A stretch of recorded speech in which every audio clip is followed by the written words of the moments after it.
Live షోకి తిరిగి స్వాగతం. ఇప్పటికిప్పుడు ఎన్నికలు జరిగితే ఏపీలో ప్రతిపక్షానికి 30 సీట్లు కూడా రావన్న ఆంధ్రప్రదేశ్ ముఖ్యమంత్రి శ్రీ చంద్రబాబు నాయుడు గారి వ్యాఖ్యల్ని సమర్థిస్తారా అంటే 9% మంది మాత్రమే అవునంటున్నారు, 90% మంది కాదంటున్నారు. ఇక అతిథుల పరిచయం శ్రీ గిడుగు రుద్రరాజు గారు, శాసన మండలి మాజీ సభ్యులు, అలాగే కాంగ్రెస్ పార్టీ సీనియర్ నేత.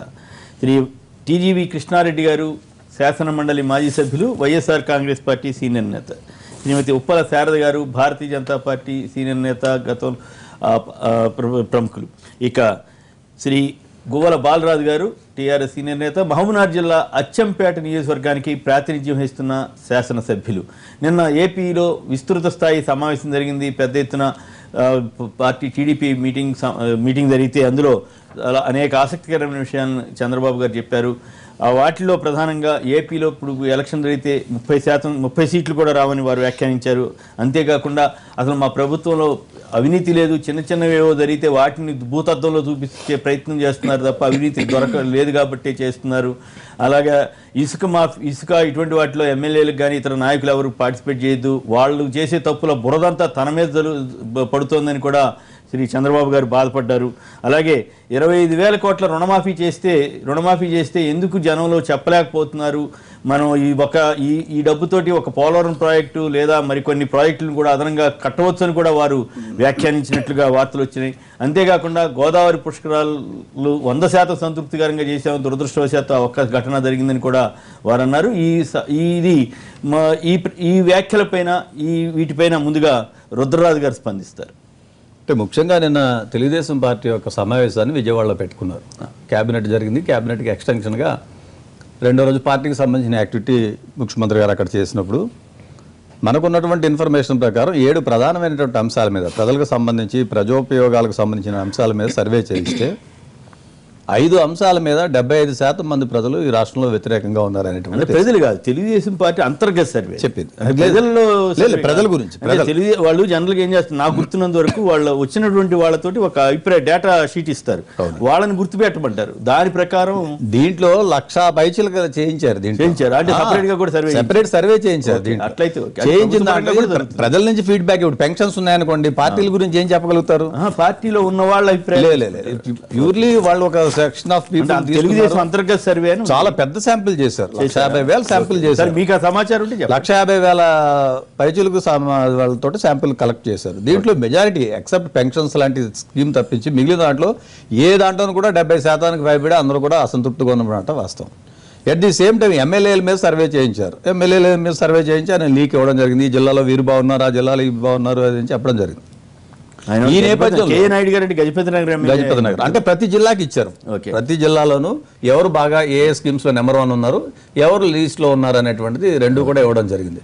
సో ఈ నేపథ్యంలో వారు ఏం చేశారు, దీన్ని కవర్ చేయడానికి అనుకోకుండా ఇది ఎమ్మెల్యేలను కానీ శాసనమండలి సభ్యుల్ని అడ్మినిస్ట్రేషన్ మీద కొంత గ్రిప్ సాధించాలనేటువంటి ఉద్దేశంలో దీన్ని లీక్ చేశారో చెప్పారో జరిగింది. అట్ ది సేమ్ టైం దాన్ని కవర్ చేయడం కోసం 30 సీట్లు కన్నా ఎక్కువ రావు ప్రతిపక్షానికంటే మేబీ మేము అనుకోవడం ఏంటంటే పొరపాటుగానే ఉంటారు. 30 సీట్లు తెలుగుదేశం పార్టీకి రాదనేటువంటిది ఆయన భావన అయి ఉండొచ్చు, అంతకన్నా రావనేది. దాన్ని తీసుకుని వచ్చి ఈ విధంగా చెప్పడం జరిగింది. ఎందుకంటే ఎట్ ఏ టైం ఎమ్మెల్యేలు మంచివాళ్ళు కాదు, చెప్పారు సర్వేలో. వారన్నది చంద్రబాబు నాయుడు పెర్ఫార్మెన్స్ రేటింగ్ ఇచ్చారంటే ఎట్లా ఇస్తారు మీరు? ప్రజాస్వామ్యంలో ఒక శాసనసభ్యుడు ఆయన ఒక మాట అన్నారు, మీరు చేసే తప్పులు, మీరు ఇసుక దాంట్లో తప్పు చేస్తే ఆ బురదంతా నా మీద పడుతుంది మా ప్రభుత్వం. అదే సార్ నేను చెప్తున్నాను వినండి సార్. సిస్టమ్ లో మంత్రివర్గం మీద అసంతృప్తి వెలిపించిన మాట మనం మీడియా కథనాలు చూసాం. మంత్రుల పెర్ఫార్మెన్స్ బాగోలేదని చెప్పారు, శాసనసభ్యుల పెర్ఫార్మెన్స్ బాగోలేదు, పార్టీ నాయకుల పెర్ఫార్మెన్స్ సరిగ్గా బాగోలేదు. నిన్న చెప్పిన దాంట్లో ఏం చెప్పారు, కరప్షన్ మీద కూడా చిన్న ఉంటే భూతత్వంలో చూపిస్తున్నారంటే వీళ్ళు ఇసుక కుంభకోణం ర్యాకెట్ కాదండి వీళ్ళు చేస్తున్నది. ఎట్ ది సేమ్ పట్టిసీమకు సంబంధించి 100 కోట్లు ముఖ్యమంత్రి గారు కొట్టేయచ్చు, కానీ ఎవరైనా శాసనసభ్యుడు తీసుకుంటే దాన్ని మీరు భూతత్వంలో పెట్టి చూపిస్తున్నారు అంటారు. పుష్కరాలకు 1,600 కోట్లు పెట్టారు, దాని మీద శ్వేతపత్రం ఇవ్వమనండి. 1,600 కోట్లు కాదండి, ఆయన 100 కోట్లు కొట్టేసి వీళ్ళు కూడా కొట్టేయచ్చు అని చెబుతున్నారు. కాదండి, ముఖ్యమంత్రి కోసం మీరు సార్ ముఖ్యమంత్రి సెంట్రిక్ గా ఈ రాష్ట్రంలో అడ్మినిస్ట్రేషన్ జరుగుతుంది, అన్ని నేనే, అన్ని సర్వస్వం నేనే అని చెప్తారు. ఇప్పుడు పుష్కరాల గురించి చెప్పారు, చాలా బాగా సంతృప్తి ఇచ్చింది చెప్పారు. పుష్కరాలకు సంబంధించి జరిగినటువంటి అవాంతరాలు మనకు తెలుసు కదా, 28 మంది నిండు ప్రాణాలు పోతే మిగతా బాగానే జరిగింది. దాన్ని ఎవరు కాదంటలేదు, ఆ ఒక్కరోజు పోకుండానే చూసుకోవాలి కదా. 1600 కోట్ల రూపాయలు ఖర్చు పెట్టిన తర్వాత అంత మానవ తప్పిదం జరిగిందంటే డెఫినెట్ గా దానికి somebody should take the responsibility. ఈ ప్రజాస్వామ్య వ్యవస్థలో గతంలో చిన్న రైలు యాక్సిడెంట్ జరిగితే రాజీనామాలు చెప్పండి, విపక్షం మీరు కూడా కాదు తప్పనిసరిగా.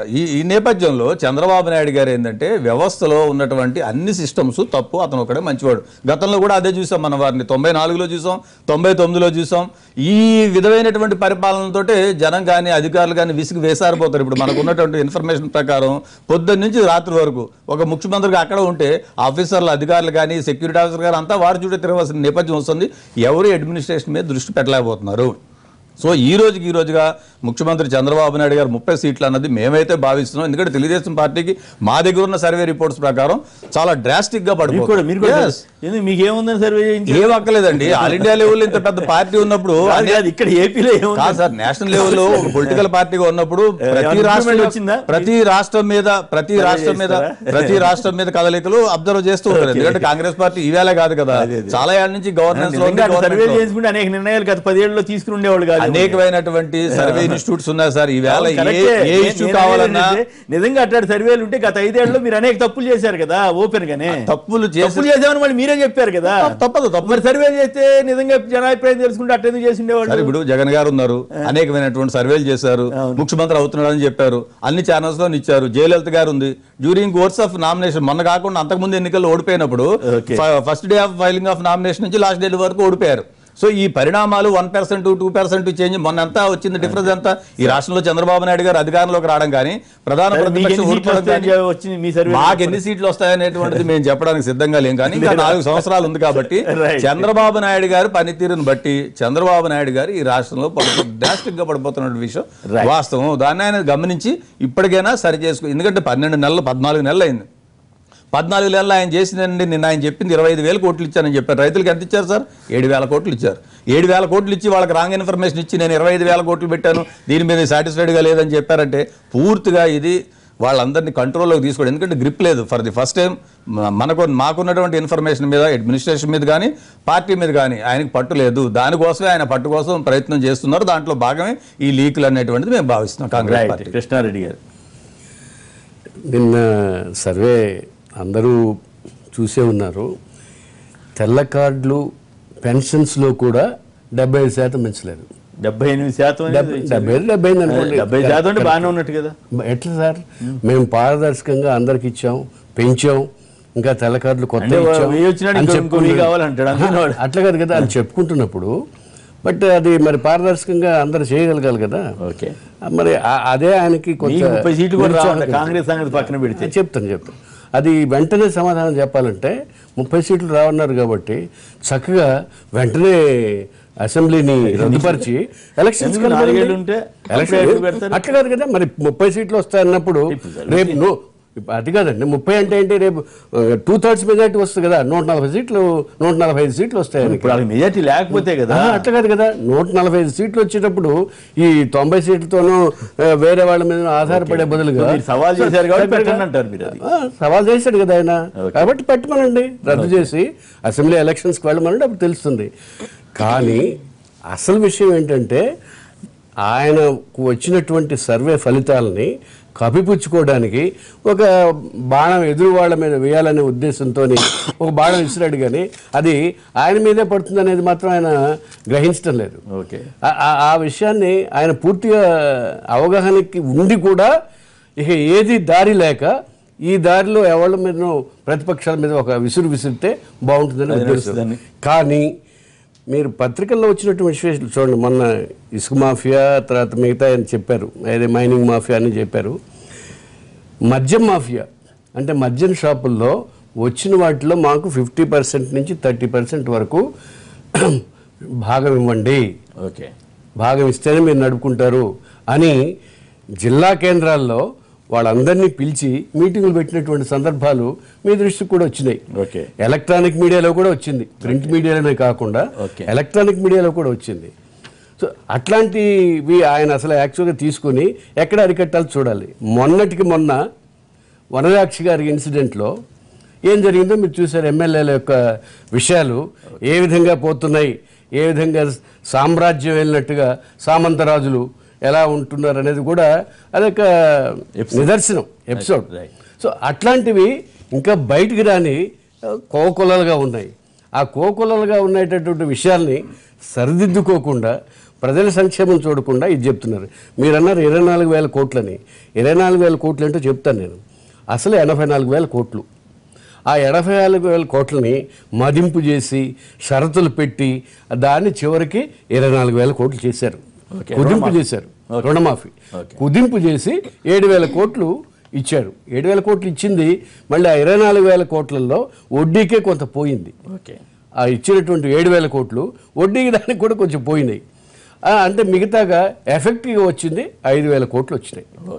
సో ఈ 5,000 కోట్లు అందుకనే రుణమాఫీలో రైతులు కానీ తర్వాత డ్వాక్రా మహిళలు కూడా ఎదురుగా ఉన్నారు. డ్వాక్రా మహిళలు ఎందుకున్నారు? డ్వాక్రా మహిళలకు అసలు ఏ విధమైనటువంటి లబ్ధి చేకూరలేదు. ఇంకా అది ఇచ్చినా కానీ పెట్టుబడి కింద ఇస్తా ఉంటారు. అంతేగాని మాఫీ కింద కాదు. అలాగే బంగారు రుణాలు ఉన్నాయి. బంగారం లేదండి.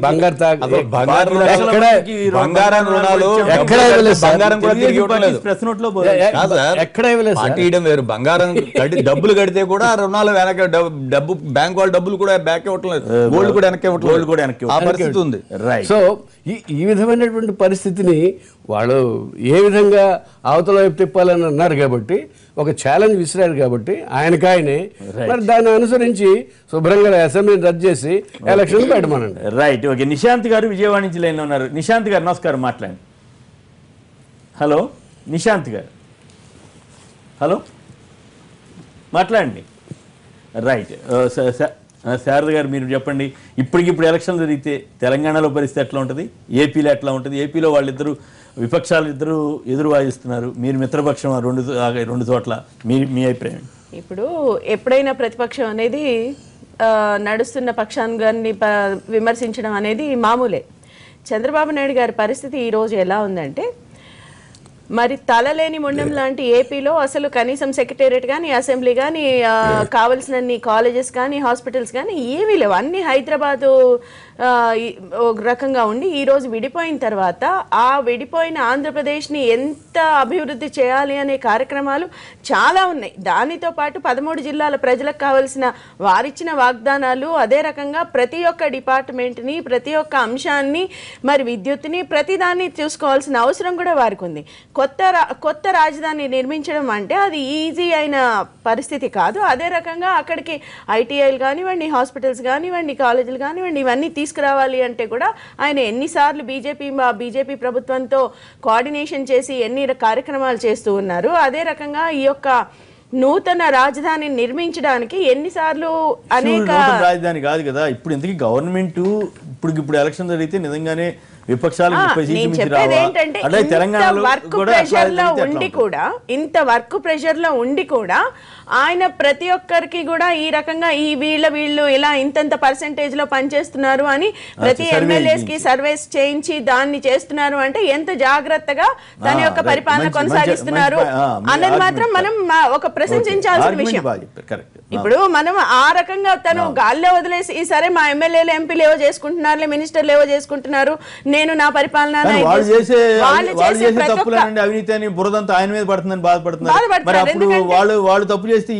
తప్పకుండా. ఇది ఇప్పుడు ఒక మానిటరింగ్ లేకపోతే, ఒక నాయకుడు అనేవాడు ఒక మానిటరింగ్ చేయకపోతే కింద రకరకాలుగా అవుతుంది. కాబట్టి ఆయన ఆ విషయంలో కూడా ప్రతి అడుగు జాగ్రత్తగా తీసుకుంటున్నారు.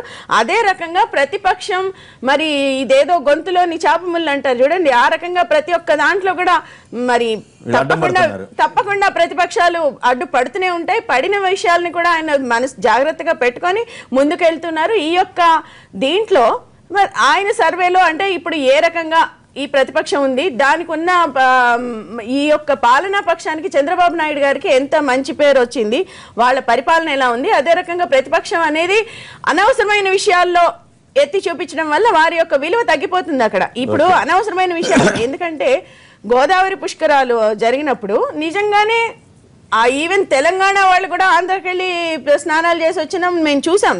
ఎందుకంటే అక్కడ మంచి కార్యక్రమాలు చేశారు. ఒక లలిత కళలు కానివ్వండి, సాంస్కృతిక కార్యక్రమాలు కానివ్వండి. మరి ఫస్ట్ రోజు జరిగింది చాలా చాలా దురదృష్టకరమైన సరే, తర్వాత సర్దుకొని మిగతా 11 రోజులు చాలా చక్కగా నిర్వహించి ఆయన అక్కడే కూర్చున్నాడు కాబట్టి ప్రజల ప్రశంసలు అక్కడ అందుకున్నారు. ఆ రకంగా ఏదైతే ఆయన పరిపాలన సామర్థ్యం ఉందో దాన్ని ప్రజలు ఈరోజు బేరీజ్ వేసుకొని ప్రతిపక్షాన్ని ఏ రకంగా బేరీజ్ వేసుకుంటున్నారన్న విషయాన్ని ఆయన నిన్న చాలా క్లియర్ గా చెప్పారు. తప్పకుండా ఇదే రకంగా ముందుకు వెళ్తే ఇంకో 20 సంవత్సరాలు ఆయన ఉన్నా గానీ, ఇంకో 20 సంవత్సరాలు చంద్రబాబు గారు ఉంటారు ఉన్నా గానీ ఇది లేదు. ఎందుకంటే తప్పకుండా గతంలో కూడా ఇలాగే చెప్పారు. గతంలో చంద్రబాబు నాయుడు గారి గతంలో 9 సంవత్సరాల పరిపాలన చంద్రబాబు నాయుడు గారు అధికారంలోకి వచ్చాక ఎన్టీ రామారావు గారు మరణం తర్వాత మొదటి ఎలక్షన్ ఎన్టీ రామారావు గారితో చేశారు. ఒక్క ఎలక్షన్ ఆయన చేశారు. 2 ఎలక్షన్కే తెలిసింది ఆయన విషయం ఏంటి అనేటువంటి ప్రజలకి. లేదండి 2004లో కానీ 2009లో కానీ పూర్తిగా ప్రజలకు అర్థమైంది. సో 2 ఎన్నికలు రాజకీయాల్లో, ప్రజాస్వామ్యంలో, రాజకీయాల్లో టేకిట్ గ్రాంటెడ్. అవునండి, ఆయన రాజకీయంగా ఎంత పండి ఉన్నాడు, ఏ రకంగా చేసినా గానీ రాజకీయంగా ఆయన ప్రజలకి అవసరాలను ఎలా తీరుస్తున్నాడు అనే విషయాన్ని తెలంగాణ పుష్కరాల విషయాన్ని పుష్కరాల గురించి కాదు, తెలంగాణలో ఇప్పుడు ఎలక్షన్ అంటే వాళ్ళ సందర్భం వాళ్ళు అనలేదు కానీ నేను అడుగుతున్నాను, మీకు అభ్యంతరం లేదు చెప్పండి. తెలంగాణలో మాత్రం టిఆర్ఎస్ ప్రభుత్వం వాగ్దానాలకే పరిమితమైన విషయం మనం అందరం కూడా చూస్తున్నాం. ఎంతో కొంత అమలు జరుగుతున్నాయి కానీ ఇక్కడ మాత్రం అసలు అమలు జరగకపోవడం వల్ల తెలంగాణ ప్రభుత్వం ఈ రోజు నిజంగా వేసుకుంటే మాత్రం నిజంగానే తెలంగాణ ప్రభుత్వానికి చాలా నష్టం జరిగే విషయం మాత్రం ఖచ్చితంగా వస్తుంది. ఇదే Bharatiya Janata Party general secretary Murali గారు ఈ రోజు చూసాం మనం. రీజనల్ పార్టీస్ వల్ల ఇది ఉందని చెప్పారు. రీజనల్ పార్టీస్ కి నేషనల్ స్పిరిట్ ఉండదు, దీంతో లేదని. తెలుగుదేశం పార్టీతో టైప్లో ఉన్న చోట బాధలేదు వాళ్ళకి. వేరే రాష్ట్రంలో ఎక్కడైనా ఉంటే ప్రాబ్లం వస్తుంది. తమిళనాడులో పార్టీ వేరే పార్టీ ప్రజాస్వామ్యంలో వేరే వాళ్ళు బతకూడదు.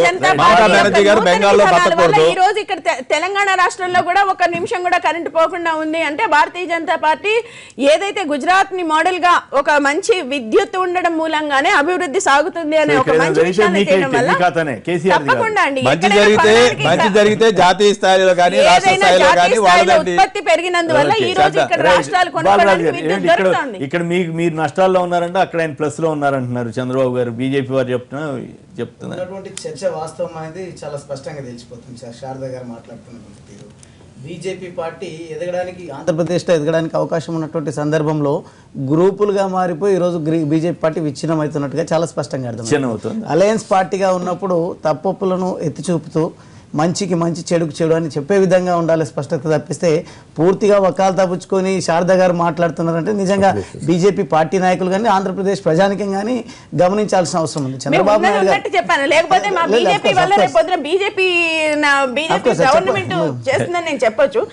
ప్రజల మనసులో ఉన్న అభిప్రాయాన్ని ఏదేమైనప్పటికీ ప్రజలైతే గమనిస్తున్నారు. వాగ్దానాలు ఎన్ని కంపేర్ చేస్తూ మాట్లాడుతున్నారు. ఇక్కడ మాత్రం ఒక్క పని అవుతలేదంట, అక్కడ పూర్తిగా అమలు అవుతున్నామని శారద గారు చెప్తున్నారు. ఎంత మేరకు అవగాహనతో మాట్లాడుతున్నారు నాకైతే అర్థం కాలేదు.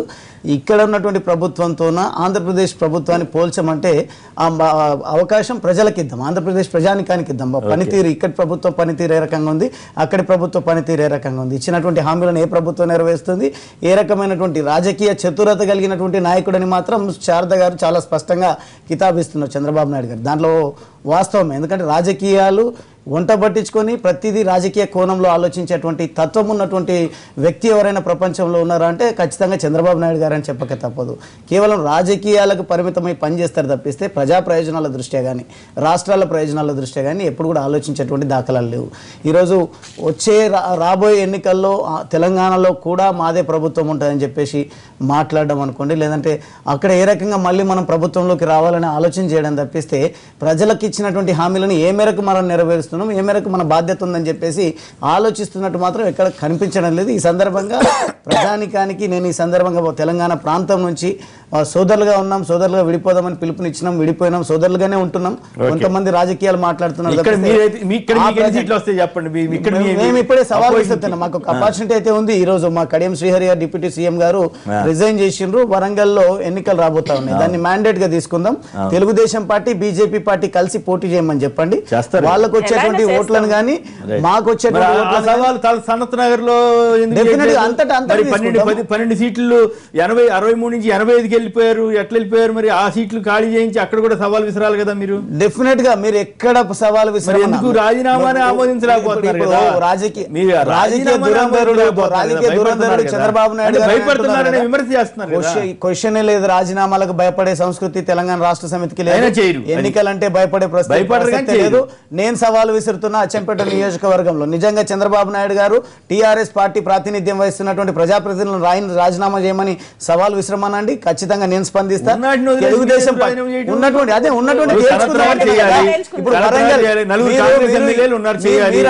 పనితీరు విషయంలో ఇప్పుడు Maheshwar MLA, Ibrahimpatnam MLA, Parakala MLA వాళ్ళంతా మీ పార్టీలోకి వచ్చారు. రాజీనామా చేయాల్సిన బాధ్యత ఉంది కదా, వాళ్ళతో చేయించండి. ఎలక్షన్ పెట్టేసింటే మీ సత్తా తెలిసిపోయేది కదా.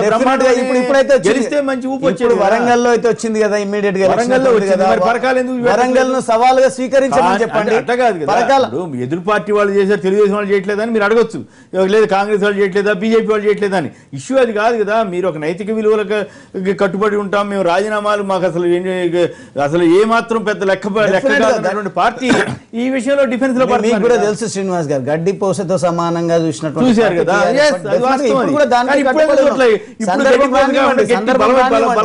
సందర్భం రానివ్వండి. ఈ రోజు అభివృద్ధిని కాంక్షిస్తూ తెలుగుదేశం పార్టీ నుండి ఎన్నికైనటువంటి ప్రజాప్రతినిధులు వచ్చిన తర్వాత మేము రాజీనామా చేయమని మాకు మేంగా చెప్పలేనటువంటి పరిస్థితి ఖచ్చితంగా నిజంగా ఆ సందర్భమే వచ్చిందని ప్రభుత్వం. మీరు ఏమన్నా వాళ్ళు భయపడుతున్నారు. ఈ రోజు వాళ్ళు వచ్చింది అభివృద్ధిని కాంక్షించి వచ్చింది, రాజీనామాల కోసం రాలేదు. ప్రభుత్వ పనితీరు బాగలేదనో లేదంటే ఇంకో విషయాన్ని సవాల్గా తీసుకొని వాళ్ళు రాజీనామా పార్టీలో రాలేదు. నిజంగా దాన్నే కనుక ఒకవేళ సవాల్గా ఉన్నప్పుడు ఏదో ఒకటి మీరు సెలెక్ట్ చేసుకోండి.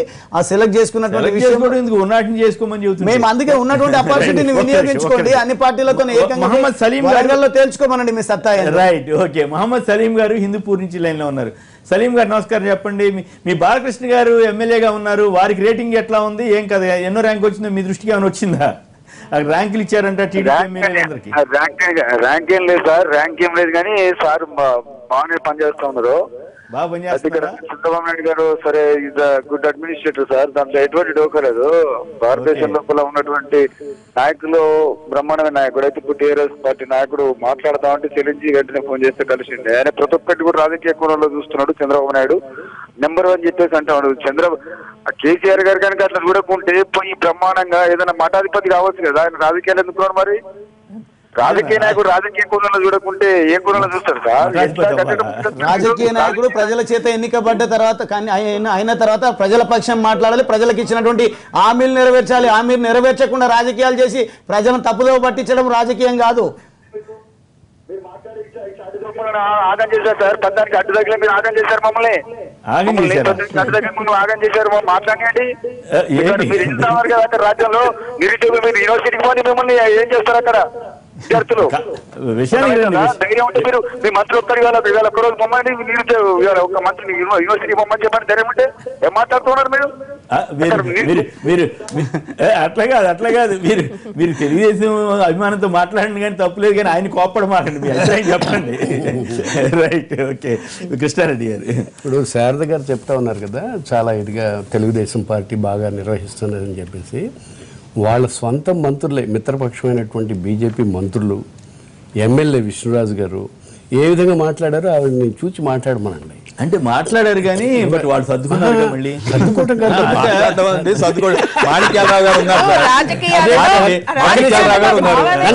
పుష్కరాలు జరిగిన దానికి కూతవేట్లో ఉంటారు ఆయన నియోజకవర్గం. ఆయన ఎన్ని రోజులు సఫర్ అయ్యారో మనకు తెలుసు కదా. కన్నా లక్ష్మీనారాయణ గారు భారతీయ జనతా అవగాహన లోపం నిన్న వివరణ ఇచ్చాడు. ఎవరు మంత్రి గారికి అవగాహన లేకపోతే మంత్రి రాజీనామా చేయమని కాదు, ఆయనకి అవగాహన లేకపోవడం, విమర్శలు చేసే వాళ్ళకి అవగాహన లేదు. ఆయనకి అవగాహన లేకపోవచ్చు, ఎందుకంటే మాకందరికి అవగాహన ఉంది. మేము చాలా ఏళ్ళ నుంచి రాజకీయాల్లో ఉన్న వాళ్ళు అన్ని చూసిన వాళ్ళమే. కన్నా లక్ష్మీనారాయణ గారు ఉన్నారు, 5 పర్యాయాలు. భారతీయ జనతా పార్టీలో ఉన్నటువంటి నాయకుల్లో ముఖ్యుడు. ఆయన ఏం స్టేట్మెంట్ ఇచ్చారు? మా మంత్రికి ఏం జరుగుతుందో తెలియదు అన్నారు. ఫస్ట్ డే కానీ ఎప్పుడైనా విజిట్ లో కానీ సబ్ కమిటీలో కానీ ఎక్కడైనా మెంబర్ అయ్యారండి.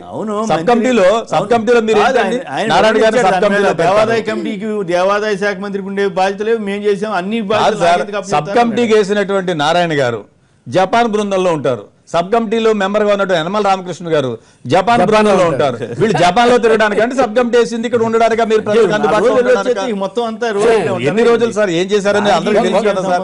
ఎందుకంటే సీన్ ఆఫ్ అఫెన్స్ జరిగిన రోజులు మేము అక్కడికి వెళ్ళాము, అక్కడే రియాక్షన్ చూసాం. సరే తర్వాత బాగా జరిగింది. ఏ రాజకీయ పార్టీ కూడా మన రాష్ట్రంలో ఇటువంటి అవాంఛనీయ సంఘటన జరగాలని కోరుకోదు, ఎవరు కూడా కోరుకోలేదు. చాలా బాగా సక్సెస్ఫుల్. నేను అనేది ఏంటంటే 1600 కోట్ల రూపాయలు శ్వేతపత్రం రిలీజ్ చేయమనండి, ఒక్క కాంట్రాక్ట్ వర్క్ చేయలేకపోయారు, ఆఖరి నిమిషం వరకు హర్రీబరిగా చేశారు. చూడమనండి మీరే ఫ్యాక్ట్ ఫైండింగ్ కమిటీ వేయండి. అదే మా బోటాళ్ళు అంత డబ్బులు అట్లా 1600 పూర్వం ఏం చేసేవారంటే జీర్ణావస్థలో ఉన్నటువంటి టెంపుల్స్ ని వాటిని తీసుకుని డెవలప్ చేసేవారు సార్. రోడ్లు వేసుకోవడం, రోడ్లు ఏంటంటే ఆ మిషన్ తెచ్చి అలా లైన్ లాగి వాడు కాంట్రాక్ట్ రోడ్లు కూడా అవసరమే, ఉన్న రోడ్లు వేసారా? పుష్కర ఘాట్లకు వచ్చే రోడ్లు కాదు, పొల్లెడు ఎక్కడెక్కడో వాళ్ళ పేరు చెప్పి ఎమ్మెల్యేలకు కావాల్సిన వాళ్ళందరికీ గ్రాంట్లు పుష్కరాలకు వెళ్లే రోడ్లు ఏంటండి? ఈస్ట్ గోదావరిలో ఎక్కడో ఉంటుంది అనుకోండి, రేవు ఉంటే రోడ్లు ఏంటండి వాళ్ళు ఎన్నుకోవడానికి ఏదైనా. ఇప్పుడు రాష్ట్ర పరిస్థితి బాగోలేదన్నారు, ఆర్థికంగా లేదన్నారు, బడ్జెట్ లో నేను చేసే వాదని వాళ్ళు ఆయనే చెప్పారు. రుణమాఫీ వల్ల ఇంత నష్టం జరుగుద్దని చెప్తే ఇప్పుడు ఆయన కూడా అదే మాట అన్నారు. పోలవరం అయిపోయింది 25,000 లోటు బడ్జెట్. పోలవరం లాంటి ఉన్నప్పుడు మీరు మా బోటాల్లో ఎలక్షన్ ముందు చెప్తే అబ్బే మేము ఇంకా సంక్షోభం అంటారు. 1600 కోట్ల రూపాయలు ఖర్చు పెట్టారు. 1600 కోట్ల రూపాయలు ఎక్కడ పెట్టారండి? దేనికి పెట్టారు? ప్రయారిటీ చూసుకోవాలి కదా. ఇప్పుడు రాష్ట్రం ఉన్నటువంటి పరిస్థితులు ఇందాక శారద గారు అనేక విషయాలు చెప్పారు. మనకు అది లేదు, ఇది లేదు, ఇది లేదు, ఏది లేదని చెప్పారు. ఎవ్రీబడి నోస్ ఇట్, ఎవ్రీబడి ఉంది. 10 సంవత్సరాలు మేము అంతకుముందు గవర్నమెంట్ లో ఉన్నాం, మాది కూడా బాధ్యత ఈ రాష్ట్రం అభివృద్ధి కోసం. ఓన్లీ తోడుగా ఆవిడ ఇంకొకటి కూడా చెప్పారు. ఒకటేమో వాళ్ళ మంత్రులే అసంతృప్తి, ఎమ్మెల్యేల అసంతృప్తి చెప్పిన దాని మీద రుద్రరాజు గారు దీర్ఘంగా చెప్పారు అనుకోండి. రెండవది ఏంటంటే అసలు విషయానికి వస్తే మొండం ఇచ్చారు, తల లేదని అన్నారు కదా. తలకాయ లేకుండా చేసింది ఎవరు? చంద్రబాబు నాయుడు గారు. 2 సార్లు లెటర్ ఇచ్చారు. 2008లో ఇచ్చారు, 2012 2 సార్లు ఉత్తరాలు ఇచ్చారు. రెడ్డి కాళ్ళ సిద్ధాంతం చెప్పాడు. నిన్న కాక మొన్న మహబూబ్ నగర్ లో ర్యాలీకి వెళ్తే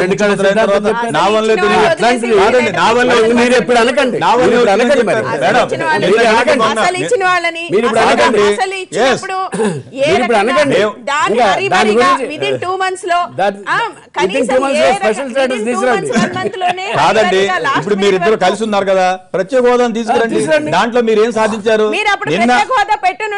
ఎందుకు పెట్టాలండి? కాంగ్రెస్ గతంలో కాదండి, గతంలో జగన్మోహన్ రెడ్డి గారు ఏమన్నారంటే చంద్రబాబు గారితో సహా నాతో సహా అందరికీ తెలుసు రాదని, అదే మేము చెప్పాలి కాబట్టి చెబుతున్నాం అని అన్నాడు. ఎవరం లేదండి, నిధుల కోసం ఎంపీలందరికీ తెలుసు, కేంద్ర మంత్రి వెంకయ్యనాయుడు గారు తెలుసు, నిర్మలా సీతారామన్ గారు ఆన్ రికార్డ్ చెప్పి మళ్ళీ సర్దిద్దుకున్న వాట మనకు తెలుసు, భారతీయ జనతా పార్టీలో ముఖ్య నాయకులు అందరూ తెలుసు. ఈవేళ కాదు, ఆవేళ నుంచి తెలుసు. ఎందుకు ఎందుకు మాయ చేయాలి మీరు? ఒక్క నిమిషం అమ్మా, మసిబూసి మారేడు గారు చేయొద్దు. అసలు అడ్మినిస్ట్రేటివ్ కానీ క్యాపబిలిటీస్ కానీ ప్లానింగ్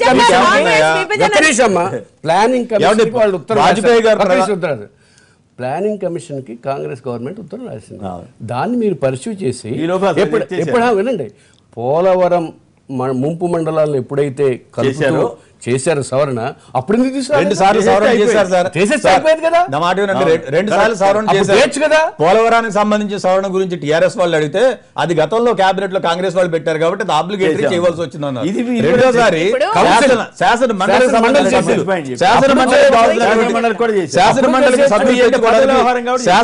సభ్యులు మీరు కాంగ్రెస్ నుంచి వచ్చిన వాడికి వాళ్ళకి ఎమ్మెల్సీలు ఇచ్చుకోవాలి కాబట్టి ఇతర పార్టీల నుంచి వచ్చిన వాళ్ళకి పెంచుకున్నారు.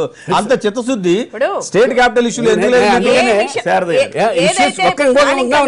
మీరు చెప్పినట్టు ఇంకా లోతుకు వెళ్ళాలంటే అసలు విభజన చట్టంలో ఉన్నటువంటి లోపాలని మీరు చెప్తున్నారు కదా, ఆ లోపాల మీద మీరు ఏ విధమైన చర్యలు తీసుకున్నారు? అసలు ప్రతిరోజు ఒక తగాదే, అటు తెలంగాణకి ఇటు ఆంధ్రప్రదేశ్కి ప్రతిరోజు తగాదే. ఆయన అక్కడ చీఫ్ మినిస్టర్, ఈయన ఇక్కడ చీఫ్ మినిస్టర్, ఇద్దరు కోళ్లు వెనుక ఎట్లా పొట్లాడుకుంటున్నా అట్లా సంవత్సరం తర్వాత గుజరాత్ ముఖ్యమంత్రిగా మోడీ గారికి ఉన్న అపార అనుభవంతో ఈ ప్లానింగ్ కమిషన్ ను నీతి ఆయోగ్ గా మార్చారు. ఎప్పుడైతే నీతి ఆయోగ్ గా మార్చారో లక్షల కోట్ల రూపాయలు ముఖ్యమంత్రి వారికి కావాల్సిన ప్రాజెక్ట్స్ మీద కావాల్సినంత ప్రత్యేక హోదా ఇవ్వకపోయినంత మాత్రాన ఏ రకం కూడా నష్టం జరగదు. మొత్తం సపోర్ట్ ఉంటున్నామని 14 నెలల కాలం అయింది. 14 నెలల్లో 24 దేశాలు తిరిగారు. మన రాష్ట్రానికి జరిగింది ఏమిటి? మన రాష్ట్రానికి ఏమి ఇచ్చారు? జిల్లాకి 50 కోట్లు ఇచ్చారు. హోదాకి ఇప్పుడు ఇవ్వకపోవడానికి తేడా ఏంటి? మీరు అడిగింది ఏంటి? ఇవ్వలేంది ఏంటి? యాక్చువల్ గా బీజేపీ ఆ రకంగా మనం కంపేర్ చేసుకోవాలి. డబ్బులైతే గత ఏడాది బాగానే ఇచ్చారు. అయితే ప్రత్యేక హోదా ఇస్తామని ఇవ్వలేకపోవడం మీ వైఫల్యం కాదండి. వెంకయ్య నాయుడు గారు చెప్పారు మొదటి సంవత్సరంలో 10,000 కోట్లు ఇవ్వాలన్నారు. నా దగ్గర పుస్తకం 7,000 కోట్ల వరకు ఇచ్చారు కదా. ఇచ్చారా? బ్యాక్వర్డ్ ఏరియాకి సంబంధించి 50 కోట్లు ఇస్తారు ఒక్కొక్క జిల్లాకి. మీరు గుజరాత్ నుంచి బాంబేకి ట్రైన్ వేసుకోవడానికి ఎన్ని వేల కోట్లు పెట్టారండి ప్రధానమంత్రి గారు?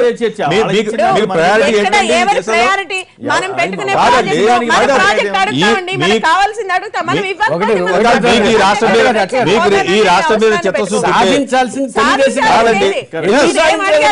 తెలుగుదేశం కానీ భారతీయ జనతా పార్టీ కానీ ఓకే ఓకే రైట్ ఓకే. ఇప్పుడు ఎన్నికలు జరిగితే ఆంధ్రప్రదేశ్ లో ప్రతిపక్షానికి 30 సీట్లు కూడా రావన్న ఆంధ్రప్రదేశ్ ముఖ్యమంత్రి శ్రీ చంద్రబాబు నాయుడు గారి వ్యాఖ్యలను సమర్థిస్తారా అంటే 9% మంది మాత్రమే అవునంటున్నారు, 91% మంది కాదంటున్నారు. ఇక శిథిలం అయితే చార్మినార్ను కూడా కూలుస్తామంటున్నారు ఆ తెలంగాణ ఉప ముఖ్యమంత్రి మహమూద్ అలీ గారు. ఉస్మానియా భవనాలపై అన్ని పార్టీలు కూడా తీవ్రంగా కూల్చడానికి వీల్లేదంటూ కేసీఆర్ గారి ప్రయత్నాలకి ఆటంకం కలిగించేలా తీవ్రమైనటువంటి విమర్శలు చేస్తున్నాయి. మరి దీనిపై చర్చలోకి వెళ్ళడానికి ముందు ఇప్పుడు చిన్న విరామం.